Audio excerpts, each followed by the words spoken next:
ایک عورت 3 وقت میں اللہ کے بے حد قریب ہوتی ہے۔ ایک مرتبہ حضرت محمد صلی اللہ علیہ وآلہ وسلم نے اللہ سے پوچھا کہ ایک عورت کس وقت آپ کے سب سے زیادہ قریب ہوتی ہے؟ تو اللہ نے فرمایا کہ عورت اس وقت اللہ کے بہت زیادہ قریب ہوتی ہے جب وہ یہ 3 وقت۔ بسم اللہ الرحمن الرحیم۔ حضرت ابو ہریرہ رضی اللہ تعالی عنہ سے روایت ہے کہ رسول اللہ صلی اللہ علیہ وآلہ وسلم نے فرمایا، بندہ اپنے رب سے سب سے زیادہ قریب سجدے کی حالت میں ہوتا ہے، اور اس کی وجہ یہ ہے کہ انسان جب سجدہ کرتا ہے تو اپنے جسم کے سب سے افضل حصے کو اس جگہ پر رکھتا ہے جسے لوگ اپنے قدموں سے روندتے رہتے ہیں، اور اسی طرح اپنے جسم کے سب سے بلند حصے کو جسم کے سب نچلے حصے کے مقابل میں رکھتا ہے، یعنی اس کا چہرہ جسم کا سب سے بلند حصہ ہے اور اس کے دونوں قدم جسم کے سب سے نچلے حصے ہیں، تو وہ اللہ رب العالمین کے سامنے خشوع و خضوع اور عاجزی اور انکساری کا اظہار کرتے ہوئے اپنے چہرے اور اپنے قدموں کو ایک برابری میں رکھتا ہے،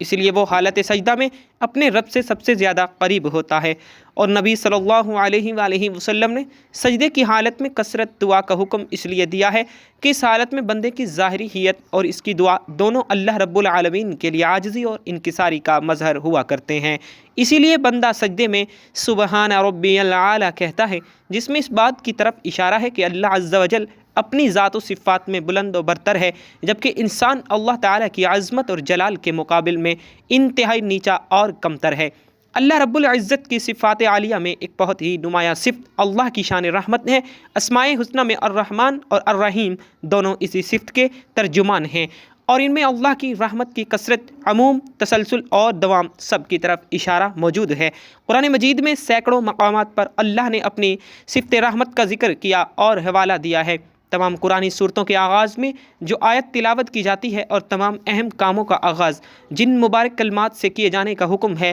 وہ بسم اللہ الرحمن الرحیم ہے، جس میں اللہ کے رحمان سب پر مہربان اور رحیم بہت مہربان ہونے کی صراحت ہے۔ قرآن کریم میں مستقل ایک سورت سورہ رحمان کے نام سے موسوم ہے، جسے قرآن پاک کی زینت قرار دیا گیا ہے۔ اس کا آغاز بھی صفت رحمان کے ذکر سے ہوا ہے، اور پوری سورت میں ابتدا سے انتہا تک اسی صفت کے ثمرات اور نمونوں کا بیان ہے۔ اس کے علاوہ بہت سے مقامات پر گناہگاروں، گناہوں اور جہنم کی سزاؤں کے ذکر کے بعد اللہ رب العزت نے اپنے غفور اور رحیم ہونے کی صراحت فرمائی ہے،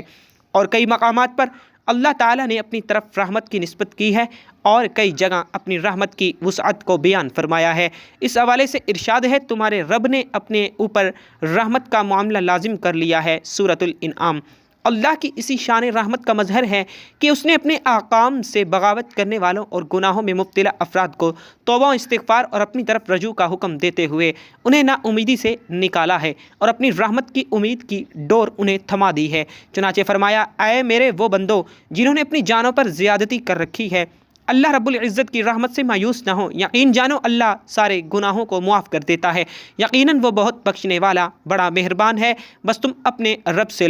لگا لو، سورۃ الزمر۔ تم اللہ کی رحمت سے نا امید مت ہو جاؤ، سورہ یوسف۔ واقعہ یہ ہے کہ اللہ کی رحمت بہانے ڈھونڈتی ہے، اور بسا اوقات بندوں کی بہت ہی معمولی نیکیاں بلکہ دل سے احساس ندامت، آنکھوں کے چند قطرے اور معافی کے بول اللہ کی رحمت کو جوش دینے میں کامیاب ہو جاتے ہیں، اور انہی پر اللہ کی طرف سے تمام گناہوں کی مغفرت اور جنت و رحمت کا فیصلہ ہو جاتا ہے۔ احادیث میں جگہ جگہ ذکر آیا ہے کہ ایک بدکار عورت کو صرف پیاسے کتے کو پانی پلانے کے عمل پر اللہ کی طرف سے مغفرت عطا فرما دی گئی، اس لیے آپ صلی اللہ علیہ وآلہ وسلم نے ہدایت فرما دی ہے، تم کبھی کسی نیک کام کو ہرگز حقیر اور معمولی نہ سمجھو۔ ابو داؤد اللباس باب ما جاء فی الاسبال والازعار۔ کسی نیکی کو معمولی سمجھنا اور اسے چھوڑ دینا بے حد خطرناک بات ہے۔ بہت ممکن ہے کہ اسی نیکی کی وجہ سے اللہ کی رحمت متوجہ ہو جائے اور بیڑا پار ہو جائے۔ نیکیوں کو معمولی قرار دے کر اسے چھوڑنے کا خیال ڈالنا شیطان کی مکارانہ تدبیر ہے،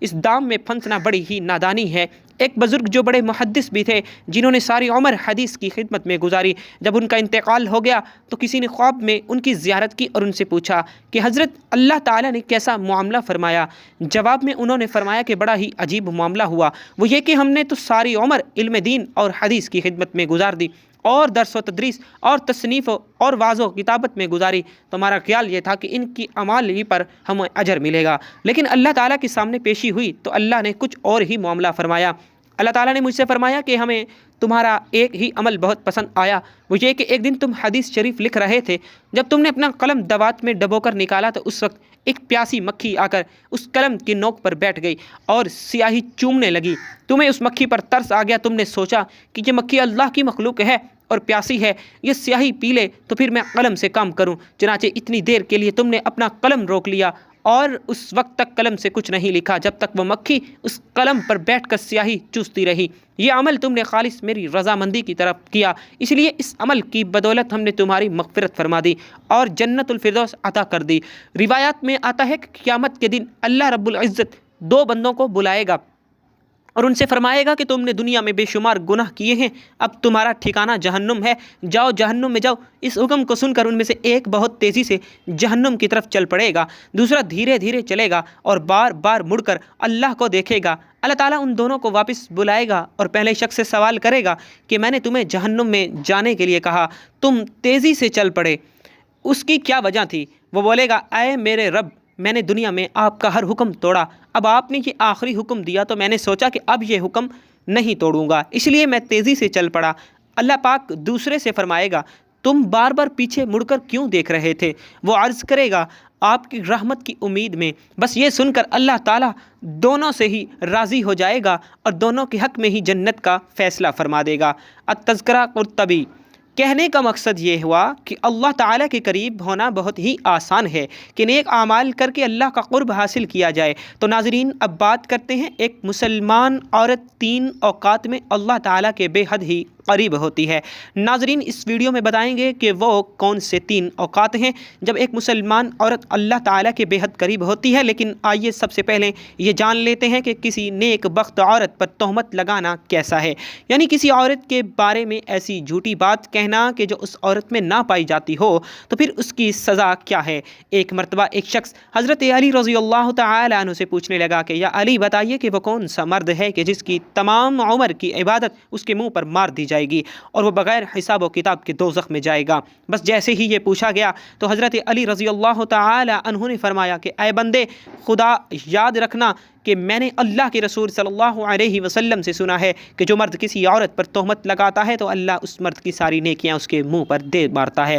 اور اللہ کے فرشتے اور اس پر مسلسل لعنت بھیجا کرتے ہیں اور یوں وہ دنیا میں ہی رسوا ہو جاتا ہے اور آخرت میں بھی کسی بھی نیکی کا صلہ نہیں پاتا۔ وہ شخص پوچھنے لگا کہ یا علی، کسی عورت پر تہمت لگانا اتنا بڑا گناہ کیسے ہے؟ تو حضرت علی رضی اللہ تعالی عنہ نے ارشاد فرمایا کہ اے شخص، کسی پر تہمت لگانا یا کسی کی عزت کو قتل کرنا ہے۔ یاد رکھنا کہ اللہ کے نزدیک جیسے کسی انسان کو قتل کرنا ایک بدترین گناہ ہے، ویسے ہی کسی پر تہمت لگانا اس کی عزت اور شخصیت کو قتل کر دینے کے برابر ہے۔ اے شخص، کبھی بھی کسی پر تہمت نہ لگانا، خاص طور سے کسی عورت کے بارے میں کبھی کوئی جھوٹی بات نہ کہنا۔ ناظرین، آئیے اب جانتے ہیں کہ وہ کون سے 3 وقت ہوتے ہیں جب ایک مسلمان عورت اللہ کے سب سے زیادہ قریب ہوتی ہے۔ حضرت علی رضی اللہ تعالی عنہ سے پوچھا گیا کہ اللہ کے سب سے زیادہ نزدیک کون ہے؟ بس جیسے ہی یہ پوچھا گیا تو حضرت علی رضی اللہ تعالی عنہ نے فرمایا، اے بندہ خدا، اللہ کے سب سے زیادہ قریب وہ عورت ہے جو اللہ کے لیے نامحرم سے پردہ کرتی ہے۔ اے شخص، یاد رکھنا کہ اللہ سبحانہ و تعالی نے عورت کو رحمت کا مجسمہ بنایا ہے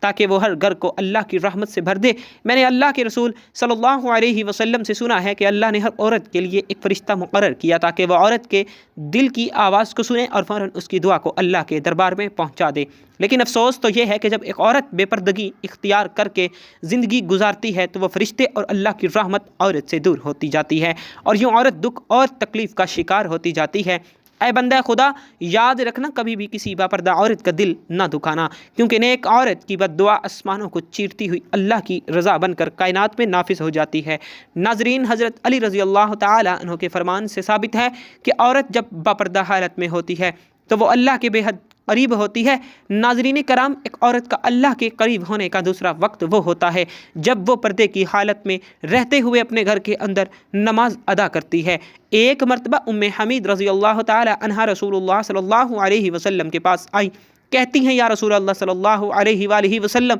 میرا جی چاہتا ہے کہ میں آپ کے ساتھ نماز پڑھوں۔ سوچیں، اس سے بڑی کوئی اور تمنا یا اس سے بڑی کوئی خواہش ہو سکتی ہے؟